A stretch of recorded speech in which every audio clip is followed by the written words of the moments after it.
Hi everyone, this is OGV Energy Live from Aberdeen, brought to you in association with Crux Digital Transformation Consultants. Wherever you are in the world, welcome, and it is a joy to be with you today back on this show. My name is Eric Doyle and this is our Subsea edition. We're broadcasting across LinkedIn Live, X, YouTube and many other platforms, giving you all the very best in news and insights from across the energy sector by bringing the UK's leading energy industry publication, OGV Energy magazine, to life. If you are a regular with us, you'll know how the show works, and it's good to have you with us again. Thanks for joining us. If you're new to the show, each month we feature interviews and discussions with our partners from the publication and across the sector on a wide range of topics from across the energy industry to update you on all the latest news and opinions on a very specific topic. And that topic this month is Subsea. If you remember, on the 15th of this month, we did a very special show, just a short show, on the upcoming Subsea Expo with the lovely people from Global Underwater Hub. We might touch in on Subsea Expo today. So please say hello. Tell us where you are in the world. Tell us who you work for. Tell us what you do. If you're in Subsea, let us know. That is fantastic. Your marketing team and your leadership team will love you for shouting about who you work with on digital channels. That is brilliant. So yeah, this is all about the energy community, and this is all about us together. So let us know who you are. Let us know where you are, and let us know what you do. It is a joy to be with you today. So today we're going to explore and unpack the very latest in the world of Subsea. We're going to be meeting some very special people at the leading edge of this space within our industry today. Coming up on our Industry Spotlight feature, we are going to be spending some time with Ray Riddoch, Chairman of Sentinel Subsea, Martin Harbottle, Technical Director of Impulse Group, and Dan Cunney, Head of BD and Commercial at CJet. Thank you very, very much, Quentin Milne. Quentin Milne has done just exactly what I'm asking you to do, to say hi. Thank you, Quentin. Where are you today, Quentin? You're always a global traveller. Let us know where you're heading today or where you are. Yeah, so we've got this this big show ahead of us today. We've got some great people with us today. Let's get this show on the road. Our headline guest today works for an organisation that is widely known across the energy sector for its technical ingenuity, melding together engineering, manufacturing, field service expertise to create innovative industry-leading solutions. That organisation is, of course, Proserv. So please welcome today their Chief Technology Officer for Subsea Controls, Tora Erntsen. Let's meet Tora. Tora, good to have you with us. How are you doing? Hi there. Good, and thanks for the invite to the great show. Yeah, absolutely. It's good to have you back with us. It's been a year. It's been an entire year. Isn't that amazing? It's and you look the better for it. I've suffered. You know, I mean, you look better for it. You are the last time we spoke to you, you were in snowy Trondheim, but you're in sunnier climes today. You're in San Antonio, Texas, right? What takes you there? So there's a show here also on Subsea called Subsea Tiebacks.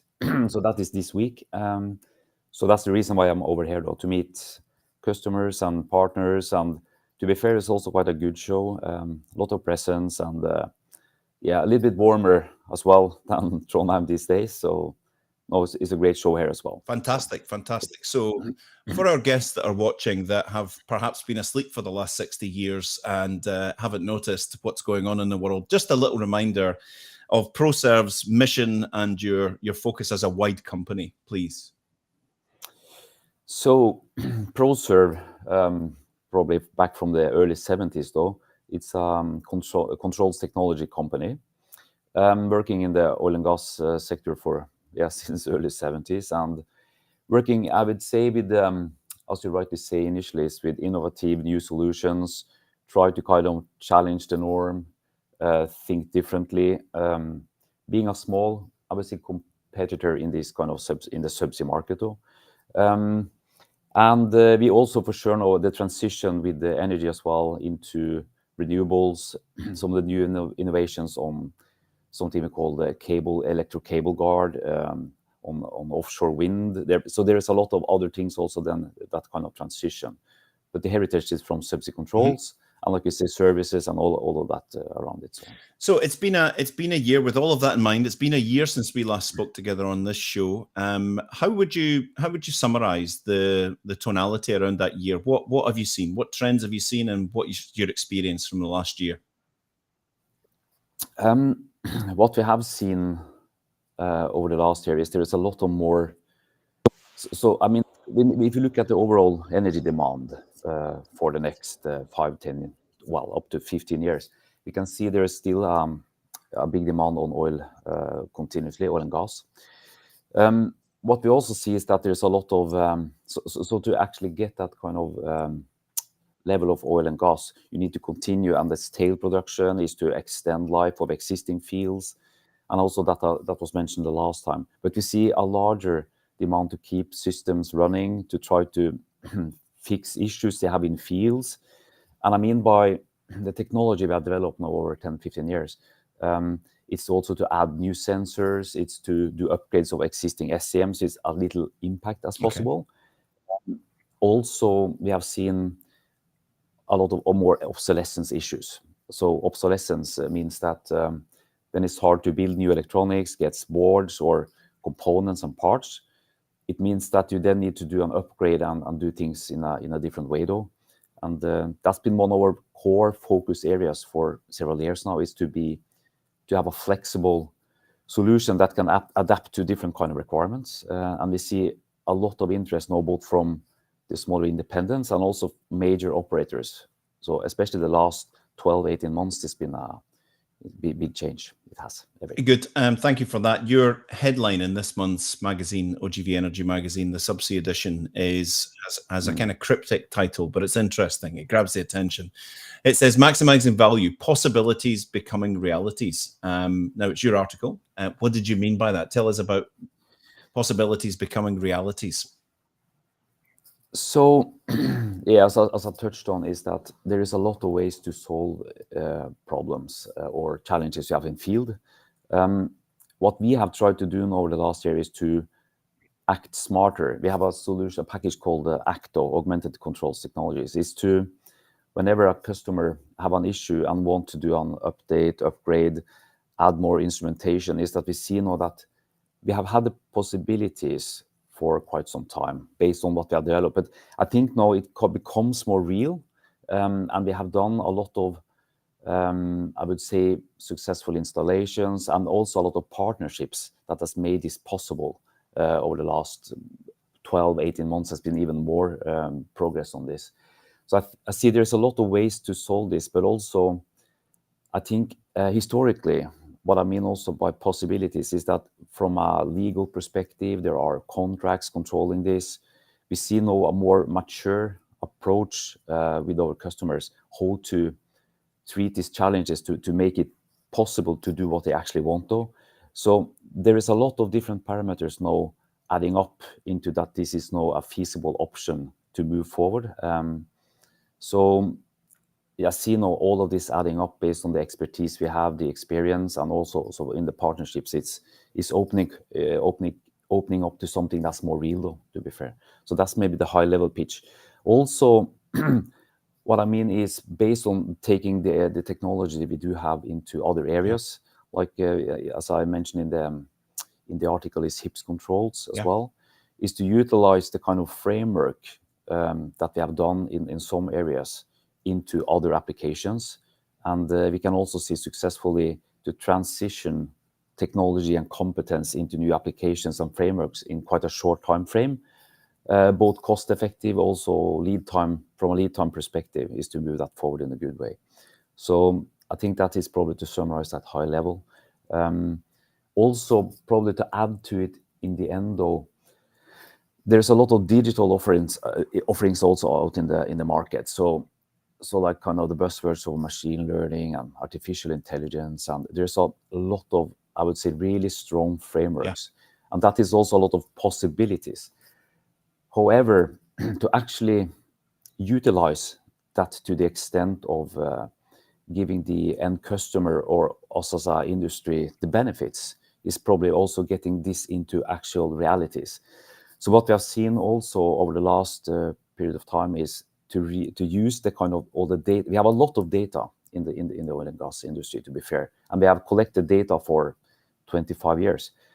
What we have seen now is by a lot of frameworks available is that you can utilize all this data to be smarter, to look at improvements, optimizations. And I see also a shift now in utilizing a lot of this kind of advanced frameworks in a wider extent big time. than it had been used in the past. Big time.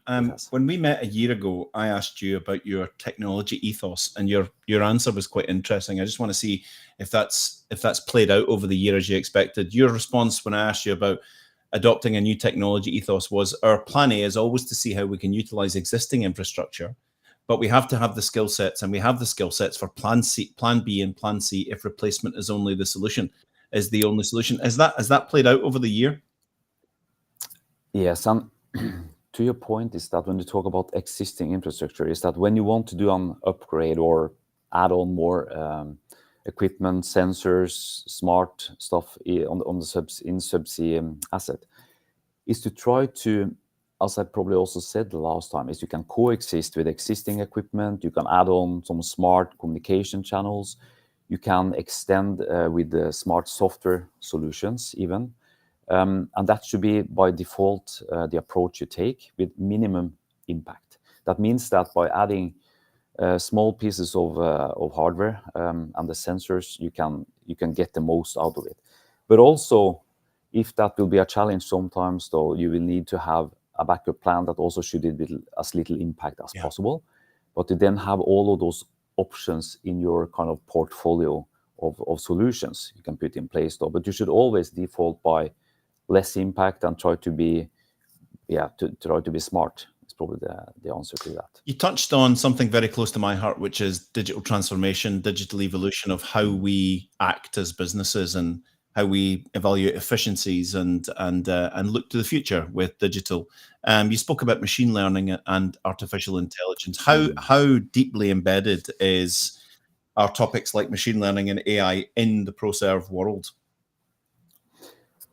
So, because the frameworks, there's a lot of frameworks out there.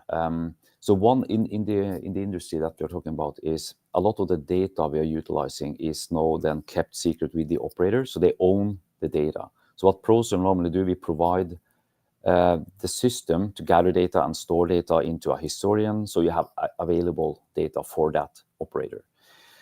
So what we then have done is we have made a concept that you store all data into fast historians, and you can process data for that operator.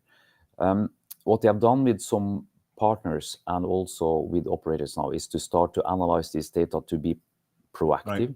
It means that instead of doing kind of the historical approach is to give you an alarm in the central control room. So if something goes above a certain level, you will raise an alarm and it will be a little bit reactive. Mm-hmm. So then when you actually have a problem to solve, you will hit the challenge and then also it might be from a timing perspective, you might have downtime. So what we have shifted more towards also is then to look at trends. If you see patterns, if you can see that some system starts to change behavior, you can then address kind of not an alarm, but something we call an alert. So we are more addressing this from an alerting standpoint. And that is more proactive because then you can start to see, well, is there something we can do now to extend the actual issue, or do we need to plan for doing some updates later on? Also to this, I would add is another critical thing called cybersecurity that I would add when you then talk about the digital side.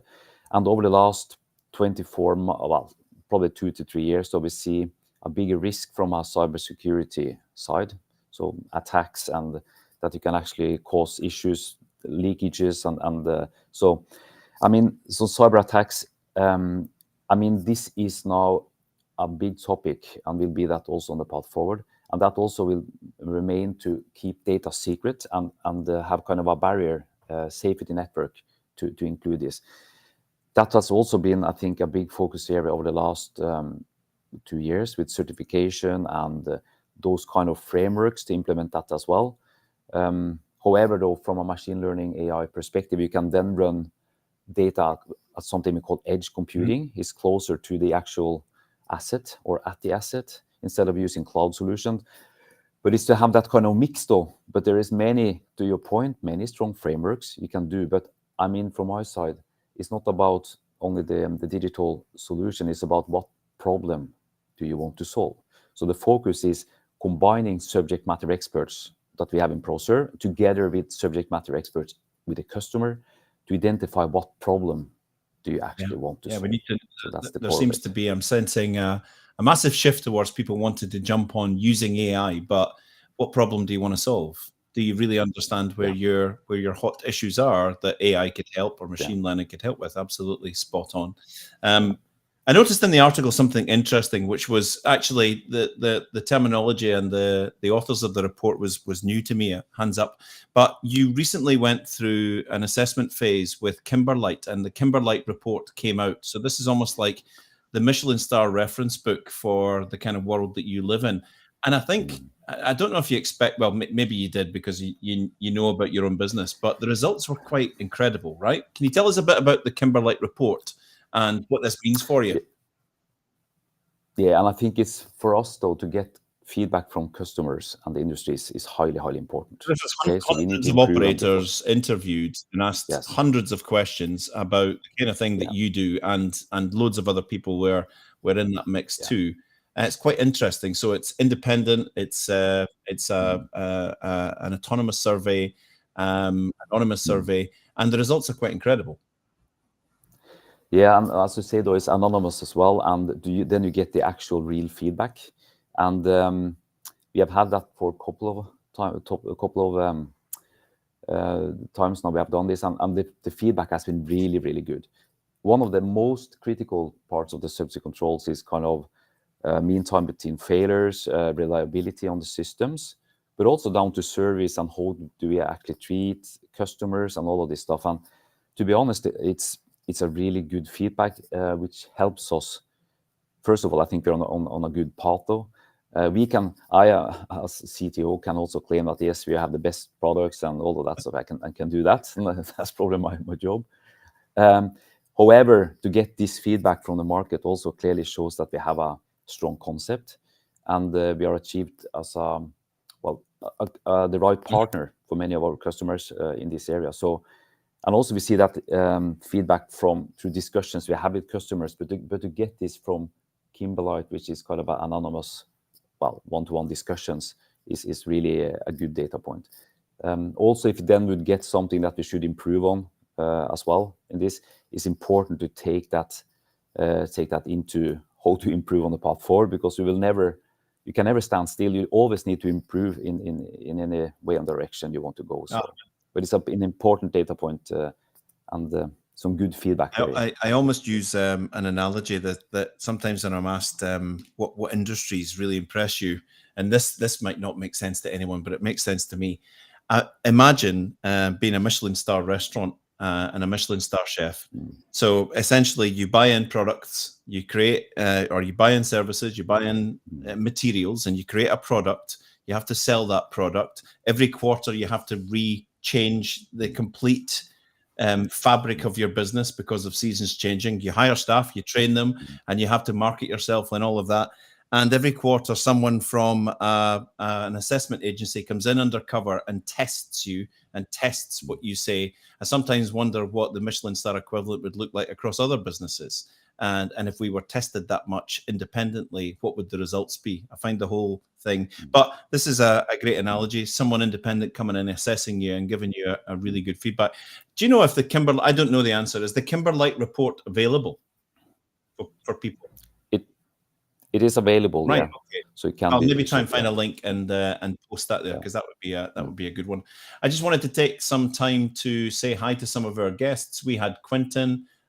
We have Anne McRobb here with us. Hi, Anne. It's good to have you with us. We have Graham Penman, who's telling us he's Vessel Mobilization Manager with Hughes Subsea, part of OEG Renewables. Fantastic. Great to have you with us. We've got Neil Williamson here, afternoon from a sunny White Cairns, BDM for PTS Services, all things hydraulic and electrical. They're doing exactly as I asked. And Nikki has joined us from Petrasco. Just reminding us that they move everything, including subsea materials, all around the world, from A to B, anywhere in the world. 50 years of experience. That's fantastic. Just a reminder to our guests, if you have a question for Tora, he's only with us for a few more minutes. Let's get his money out of him before he goes back to Subsea Tieback show this afternoon or this morning. If you have a question or a comment you'd like to put to him, please do. We'll get a few more minutes left, but see if you can manage that, and we will put that question to him. Tora, you mentioned Augmented Controls Technology, ACT, as you call it. Tell us a wee bit more about that, because that's interesting.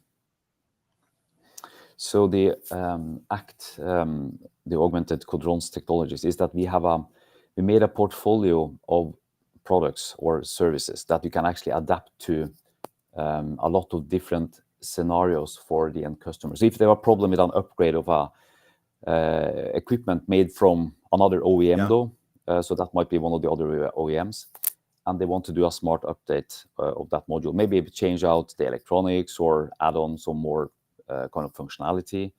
Both topside and subsea, the ACT offering is that we have a flexible approach then to undertake whatever change out is required to make that system work again, or extend the kind of features you do have. So the ACT is a complete package of, one example is to overhaul a subsea control module to change out whatever parts you need to change out, also upgrade the electronics and the software package, also include integrate this towards the kind of topside system on a subsea asset towards the DCS system as well.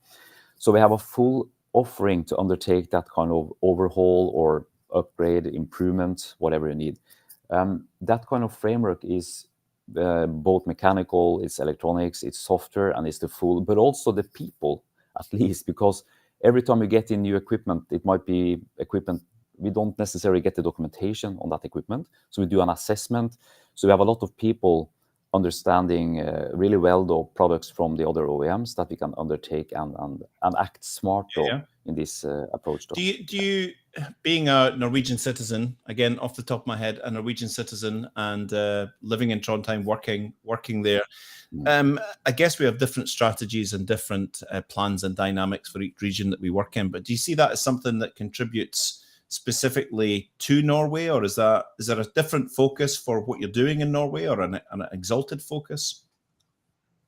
So I think it's quite joined up though, and what we ever do both in here, I'm in Houston or close to Gulf of Mexico now, which is one approach. I think the strategy overall is to use the ACT offering, but also for greenfields is quite combined. But we can see now, especially in Norway, where I'm located, we have now I would say a growth there as well between the facilities we have in Stavanger and Trondheim. So we have now a lot of discussions with, we have both Equinor for sure, quite strong present in, but also with OKEA and Repsol and others. We are now actually then expanding quite heavily in that area, and that's a part of our focus area as we speak. But to be honest, though, the technology, products, competency is kind of a global offering. So we are tapping into the same thing though. But yes, it's a lot of progress there these days. We have a lovely question coming from LinkedIn user. LinkedIn user, if you get in touch with me after the show, I'll show you to make your name appear. I'll give you the little trick that I have to make sure that your name appears on here. But LinkedIn user, also, if you could let us know in your next comment who you are and who you work for. LinkedIn user says, what opportunities and threats in the maturing subsea markets, like geopolitical risks, skill shortages, production equipment supply constraints, and limited access to raw materials are most concerning to Tora, and how will Proserv plan to overcome these challenges? It's a good and wide question. Yeah, you've got 8 seconds. Okay, no, but it's a good point. Maturing subsea market, and I mean obsolescence is a big thing. But also, I mean, from a stocking side, because raw materials, we have seen that over the last 2-3 years, to get components, electronics, mechanical parts. So I think this is we need to plan for both obsolescence and also supply chain heavily.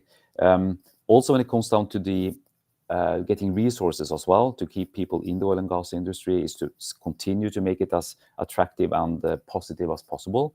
Because still, oil and gas also is about being smart, make things as clean as possible, and take this forward. Because this industry will be here for a long time still, and we need continuously to improve. Very good, great answer, and thank you to LinkedIn user. Let us know in your comment afterwards who you are and who you work with. That is brilliant, and we'll be back in touch. That is great. asked this of all our headline guests, and I'll ask you because it's a question that sometimes bring back interesting and diverse answers. Tora, in your words and your thoughts, and perhaps with the Proserv vision and mission in mind, what does energy transition mean to you? So for Proserv, which we have a long heritage in the oil and gas, and we are bringing, so I mean, the transition now from the traditional oil and gas into renewables is I think it's quite a big change. It's a big shift, and it's also kind of a cultural shift as well. So we can see now in the way we are working with new energies, like in renewables for offshore wind, turbine controls. All of this is kind of requiring a lot of it's different skill set to a certain degree. We can require a lot of the same technology. But I see it's also, so it's to try to make things smaller, faster, also cheaper. We can see also from a price perspective, we need to be smarter and probably not move the entire regime from oil and gas into the renewables, but also to use the learnings. So I mean, that is also where Proserv have a big role to play, is to use all the learnings we've done in oil and gas, the good learnings, to try also to implement that as part of the kind of renewables.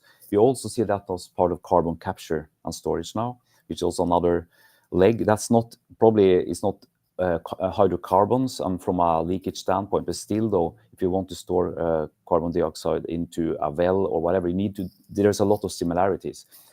So I think it's a big shift, both kind of in the way we do things and in culture and how we treat projects and so forth.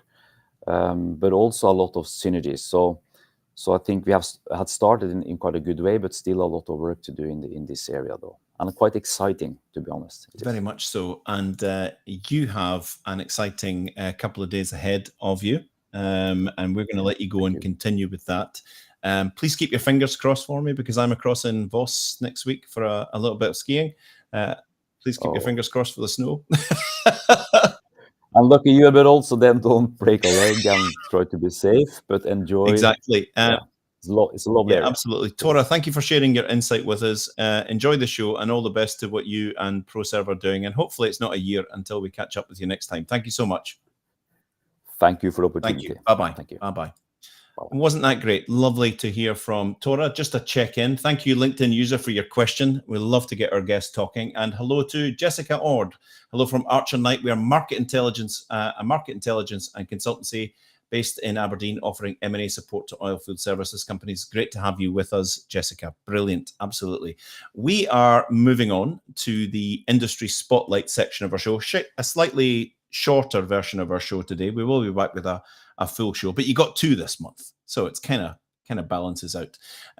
For our industry spotlight section today, we've got some smashing guests. We are going to start off today with welcoming Ray Riddoch, chairman of Sentinel Subsea. Hello, Ray. Good afternoon. It is lovely to have you with us. We are going to join in with Ray. We're going to bring on Martin Harbottle from the Impulse Group. Hello, Martin. How are you doing?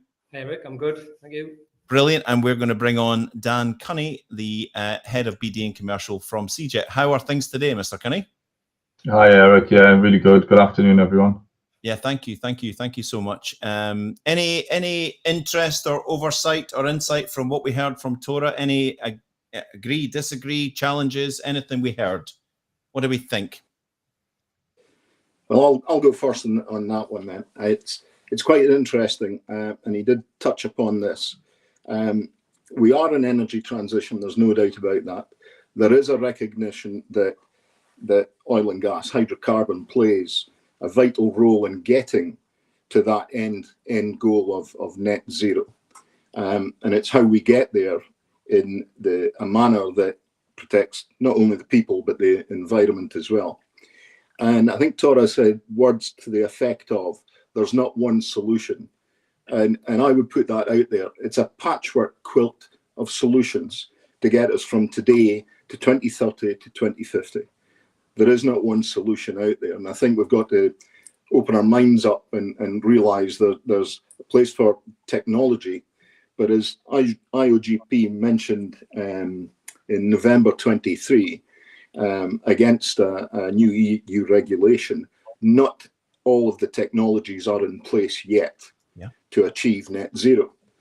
So in a way, we've got to make sure that as an industry, we're doing everything we possibly can to mitigate against damage to the environment, against hydrocarbon leaks. So I thought that point was interesting from Tora, that from a company that's got very high levels of technology, and that's their specialism. Yes. That they're actually acknowledging that, and I did hear him say also that it takes time to develop technology. So just an observation. Thank you, Ray. Thank you. A reminder to our guests, if you have a question for Ray, a question for Martin or Dan while they're on board, please jump in and get those. Remember, we have our prize giveaway at the end of the show.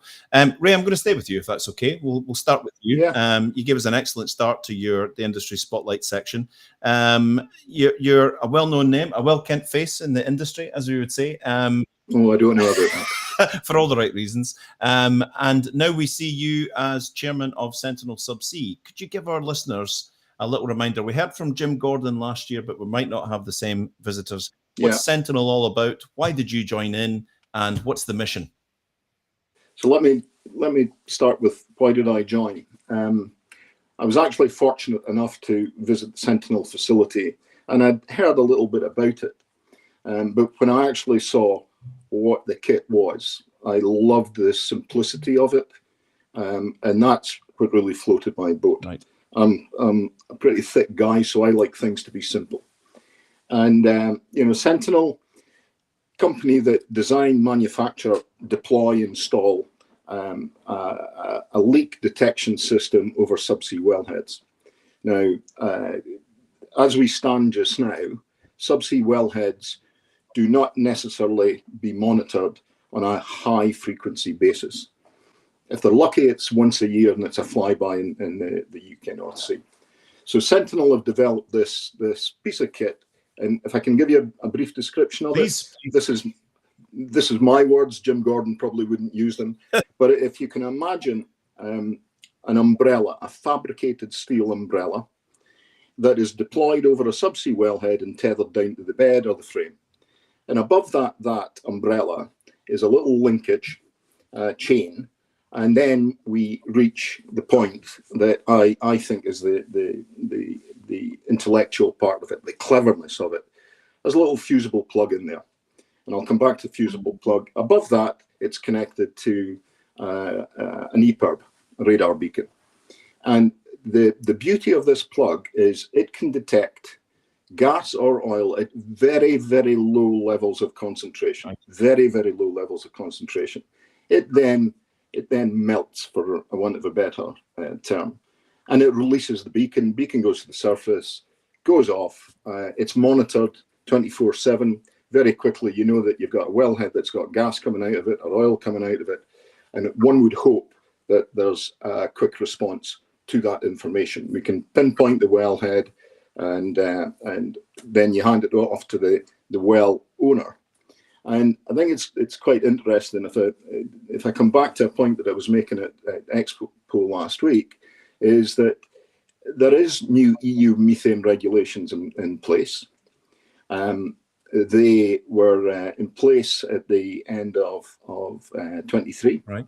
There's a 2-year grace period, and basically it requires the operator to monitor methane releases, particularly in all of their wells in subsea, and importantly to react in a prompt manner thereafter. Now, IOGP put out an article back in 23, which actually said it supports it, but technology is not there, so how do we get there? And I personally think that the Sentinel system, which is relatively economically attractive to deploy, to install, and thereafter monitor your well, and I did say this at Expo, it allows then the operators to sleep at night, knowing that their subsea wellheads are being monitored, and to a degree that we would never have believed possible a few years ago, certainly when I was still in the game. And so what you're talking about is not, this isn't concept, this isn't on paper, this is operational today around the world, right? Where are you?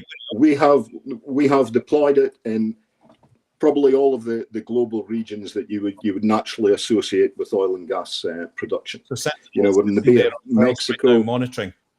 Yeah, And you know, I'm not at liberty to speak about our clients or their names, but if you imagine the names that are in the Bay of Mexico or offshore Brazil or Australia or the UK, then you know you're going down the right road there, that's for sure. But yeah, we've deployed many, and with a really good order book as well. But as I say, I come back to this patchwork quilt. So you need simplicity just now to get to a point of compliance with the methane regulations, but probably more importantly, that you can say to society, we're doing everything we possibly can with what's available to us to monitor wells and limit the escape of hydrocarbon to the sea. And it's this patchwork quilt of solutions to get us to net zero. Thank you very much, Ray. I'm sure you won't be able to divulge any crown jewels or secrets, but I'm guessing the Sentinel, Sentinel took some clever people and some clever thinking to put it together. I'm guessing there are other things in the mix from Sentinel, and we should be keeping an eye on the future, right? Well, I think how I can respond to that is that over the last 2 or 3 years, we've realized that our clients come to us and every client's requirement is slightly different. So we've had to redesign the umbrella to suit particular situations. We've looked at the plug, and some will say, I'm not interested in oil, I only want gas, and this is my gas composition. So the plug is manufactured to suit the gas composition. Right. So it's an evolution. That's how I would describe it. It's an evolution as we go forward. Very good, Ray. Thank you so much. We know that you've got a hard stop at 3 o'clock, so if you need to leave us, please do. But thank you so much for that wee bit of insight into Sentinel and for your comments on Torah's piece. And I'll send in my invoice later today. Thank you very much. It'll be paid. I'm not saying when, but it will be paid. Thank you, Ray. Martin Harbottle, Technical Director at Impulse Group.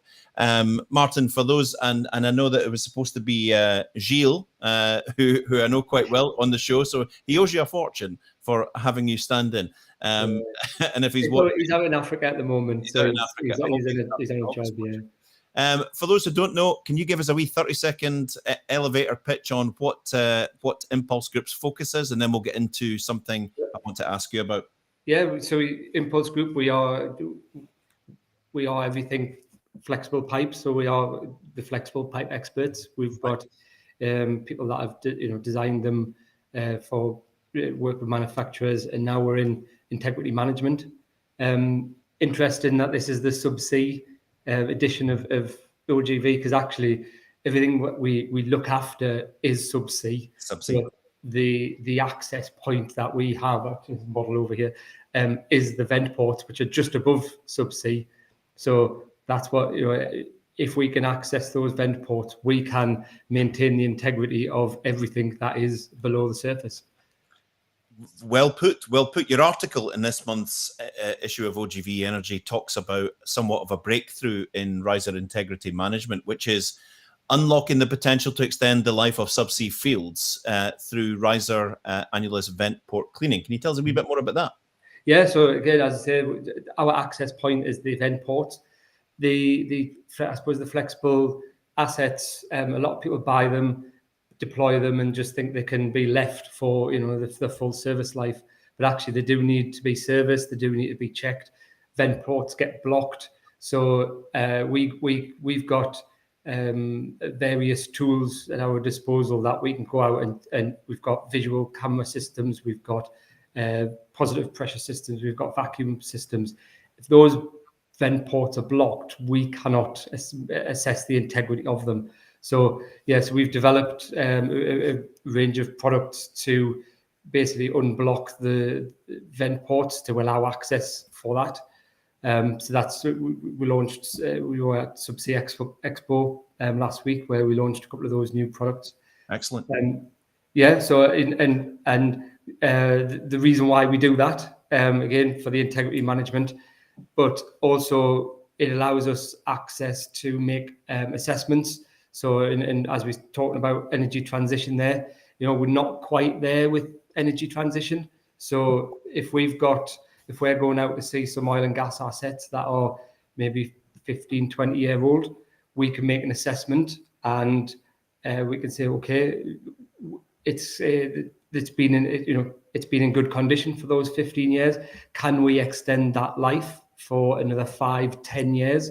Yeah. Which will be great in terms of energy transition, because that's, we're not, in terms of especially hydrogen, we're not there yet, but people aren't going to, companies aren't going to invest for another and buy more assets that are going to last 25, 30 years if they can get another 10 years out of what they've already got. Very good, very good. And you're able to divulge. I know there's lots of clever people doing some clever thinking, as I said to Ray at Sentinel. I know there's as many clever people at Impulse looking at new technology, looking at innovation and new ways of working, and maybe even diversification. Did I say it? Yeah, so it's my job to look at those things, and it's great listening to Torah at Proserv. That's the type of thing that we want to get into, because everything is subsea. Yeah. The challenges we've got: it's cold, it's wet, it's deep, it moves. So what? You realise that's going to become a meme now. yeah.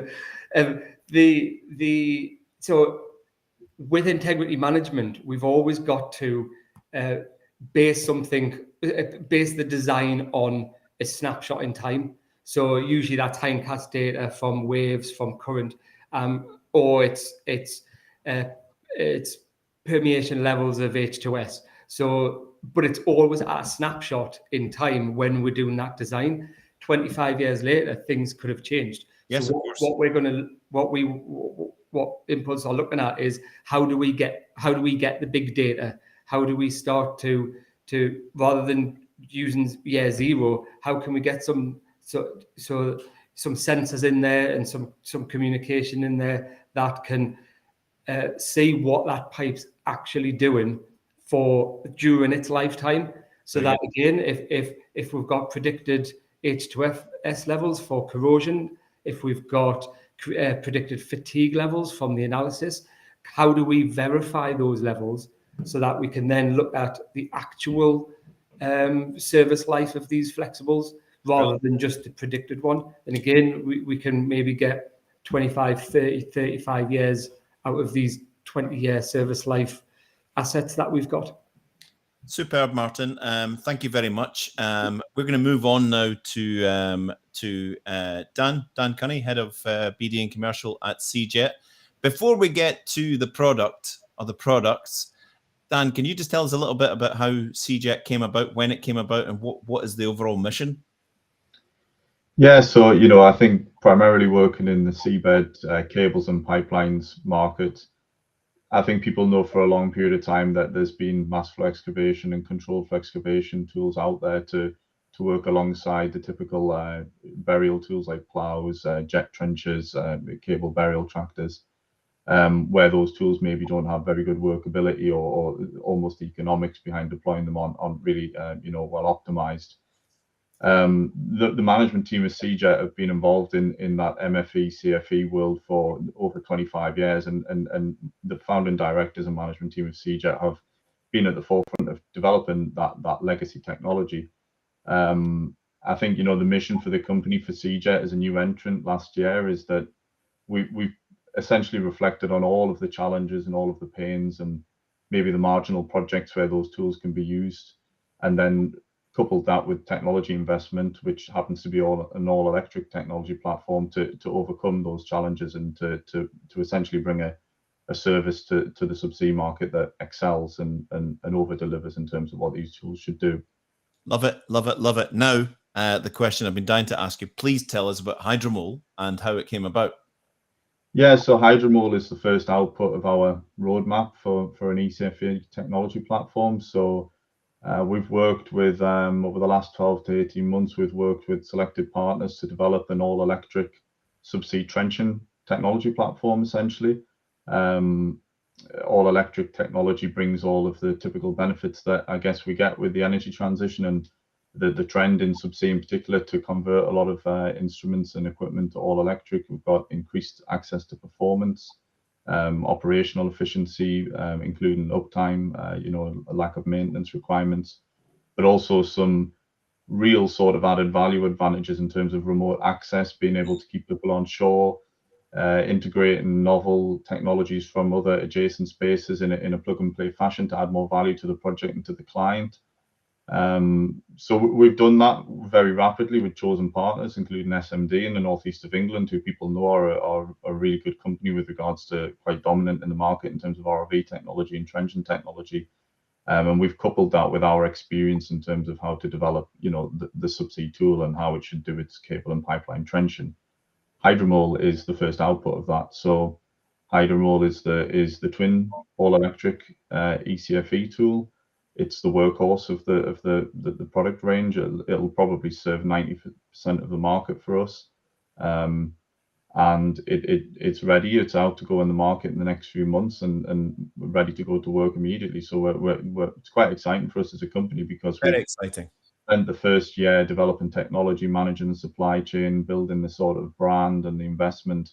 But straight into year 2, we're going into operational and delivering projects offshore. And this is unique, as far as you know?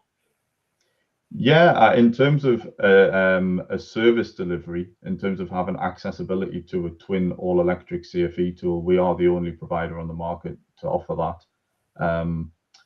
Electric technology development's been around for a long period of time, so for sure there's a lot of owner-operated equipment out there that conducts trenching and excavation in its own way with divers and with ROVs. But I guess the high-level mission for us as a company actually is to become the first zero-emissions subsea trenching and excavation service provider. So ECFE and the Hydromole in particular is only the first step towards essentially offering a zero-emissions cable or pipeline trenching or deburial service. Absolutely incredible. I'm guessing, and I suspect this isn't the last time we're going to be speaking to you. If you'll come back and join us, maybe bring some of your colleagues. We just want to watch this story unfold as it goes. But yeah, absolutely fantastic. Listen, good luck to all of you in what you're doing. Ray, we have one last question that came in from our audience. It's for you. I know you have to go in a couple of minutes, but let me see. Neil Gordon. Ray, will these new EU regulations, will the regulations only apply to the EU, or do you see these expanding to other countries, the emissions regulations?